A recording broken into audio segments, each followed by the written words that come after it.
Hi, today we will learn about IS code method for determination of bearing capacity. IS 6403-1981 gives the equation for finding net ultimate bearing capacity. The bearing capacity equation for stiff footing and for C5 soil can be given by following two equations.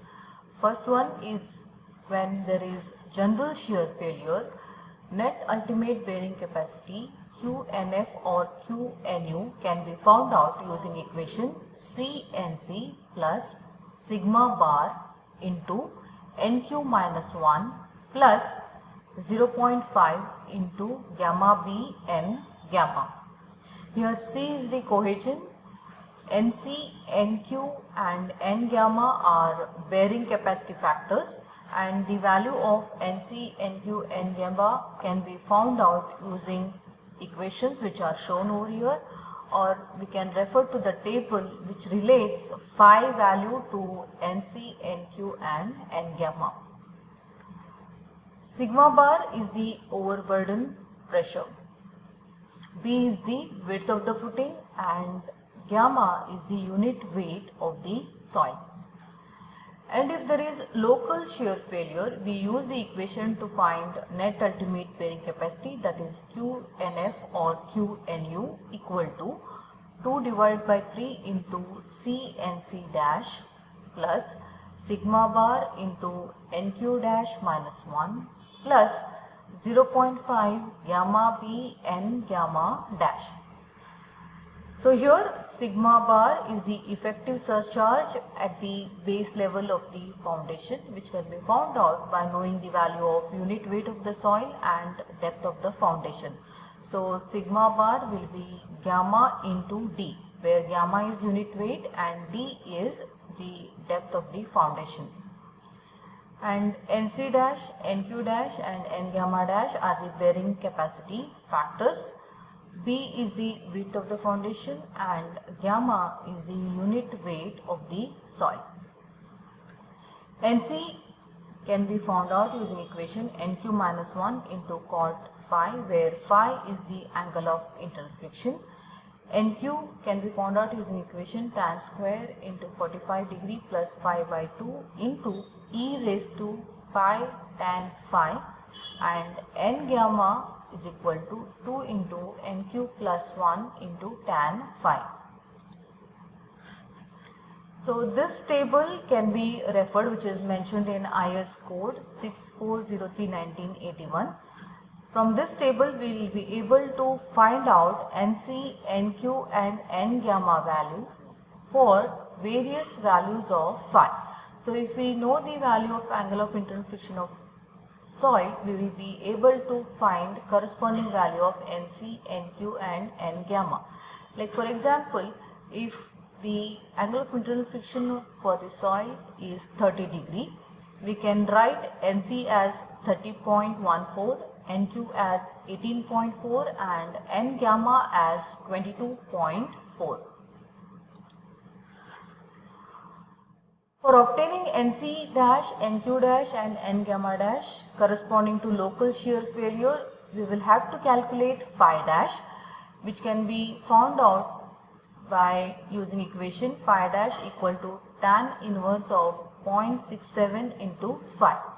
So we will have to substitute the value of angle of internal friction of the soil phi in order to get phi dash, and we will have to refer to the same table to find out NC, NQ and N gamma dash for the corresponding value of phi dash, which we obtained from the equation phi dash equal to tan inverse of 0.67 into phi.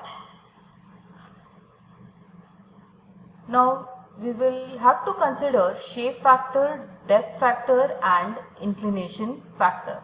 The above bearing capacity equations are applicable for stiff footing and will have to be modified to take into account the shape factor, that is the shape of the base of the footing, because the footing can be of any shape. It can be rectangle, square or circle.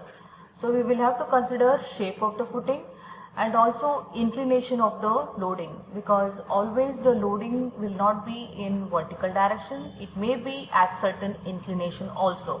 So in that case we will have to consider inclination of the loading, and depth of embedment of the footing also has to be considered, and effect of water table has also to be included into the bearing capacity equation.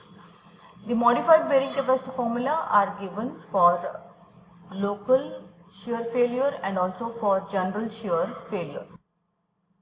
For general shear failure, QNF, that is net ultimate bearing capacity, can be found out using equation CNC SC DC into IC plus sigma bar into NQ minus 1 into SQ DQ IQ plus 0.5 B gamma into N gamma into S gamma D gamma I gamma into W dash.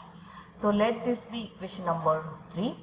And for local shear failure, QNF is given as 2 divided by 3 CNC dash SC DC IC plus sigma bar into NQ dash minus 1 into SQ DQ IQ plus 0.5 B gamma into N gamma dash S gamma D gamma I gamma into W dash. So here C is the cohesion, NC, NQ and N gamma are bearing capacity factors which can be found out from the table which relates phi to the values of NC, NQ and N gamma. And here SC, SQ and S gamma are the shape factors. The shape factors can be obtained by referring to the table which is mentioned in IS code 6403/1981. So here for various shapes of the base, the shape factors have been given. For continuous stiff footing, SC is taken as 1, SQ and S gamma also equal to 1. And if the shape of the base is rectangle, SC is equal to 1 plus 0.2 into B by L. SQ is 1 plus 0.2 into B by L and S gamma is 1 minus 0.4 into B by L. And if shape of base of the footing is square, SC is taken as 1.3, SQ is 1.2 and S gamma is 0.8. And for circular shape of the footing, SC will be 1.3, SQ is 1.2 and S gamma is 0.6. So for various shapes of the footing, the shape factor will be considered for finding the net ultimate bearing capacity. Next we will see how to find depth factor, as DC, DQ and D gamma are included in the equation to find the net ultimate bearing capacity. So we need to know what is DC, what is DQ and what is D gamma.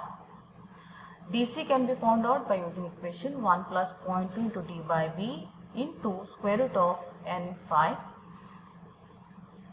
DQ is equal to 1 for phi less than 10 degree, and D gamma will be equal to 1 plus 0.1 into D by B multiplied by square root of N phi, where phi will be greater than 10 degree.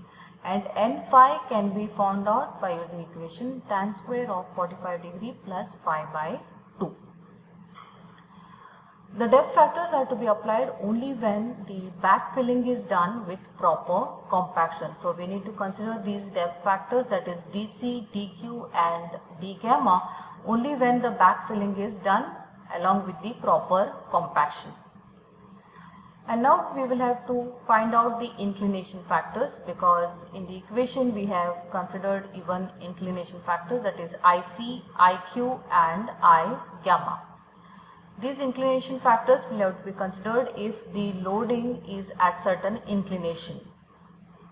So IC and IQ are found out by using same equation, that is 1 minus alpha divided by 90 the whole square. And I gamma will be equal to 1 minus alpha divided by phi the whole square, where alpha is equal to inclination of the load to the vertical. in degrees. Next, even we will have to consider effect of the water table. The effect of water table has to be considered in the form of correction factor, that is W dash. So here in the equation we can see W dash being considered even for general shear failure and also for local shear failure. The value of W dash may be chosen based on these following conditions. The first condition is if the water table is likely to permanently remain at or below a depth of D plus B beneath the ground level surrounding the footing, then W dash is taken as equal to 1. So if the water table is at this level, which is at a depth of D plus B, then there won't be any effect of water table on the footing. So water table will not cause any harm or damage to the footing which is going to be constructed. Hence the effect of water table is taken as equal to 1. That means there won't be any effect. And if the water table is located at a depth D or likely to rise to the base of the footing or above, the value of W dash has to be taken as 0.5. So that means if the water table is at depth D as shown here in this figure, or if the water table rises above the base of the footing, then we will have to consider the effect of water table. That means water will cause damage to the footing, hence W dash will be equal to 0.5.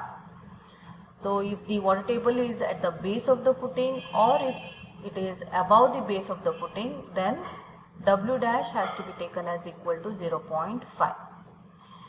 And if the water table is likely to permanently get located at depth D less than dW or dW less than D plus B, then W dash has to be obtained by linear interpolation. And for intermediate case, the equation for finding W dash will be 0.5 into 1 plus ZW divided by V. So that means if the water table is at a depth equal to dW, then we will have to even consider the effect of water table. dW is nothing but the depth of water table from the ground surface, and ZW is the depth of the water table from the base of the footing. So if water table is at the intermediate distance, that means if it is greater than D and less than D plus B, so that means it may fall anywhere here, then in that case we will have to even consider the effect of water table, and we can find out W dash by using equation 0.5 into 1 plus ZW divided by B. So the depth of water table from the base of the footing will be known, so we have to substitute that value.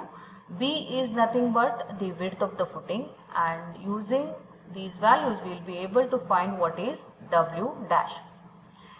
When ZW is equal to 0, that means when the water table is at the base of the footing, we will get W dash equal to 0.5. So if we substitute here in this equation ZW equal to 0, we will get W dash equal to 0.5. So that is what is the condition number 2. So when the water table is at the base of the footing, W dash comes out to be equal to 0.5. And when ZW is equal to width of the footing, that is B, W dash will be equal to 1. So if ZW is equal to B, we will get W dash equal to 1. Thank you.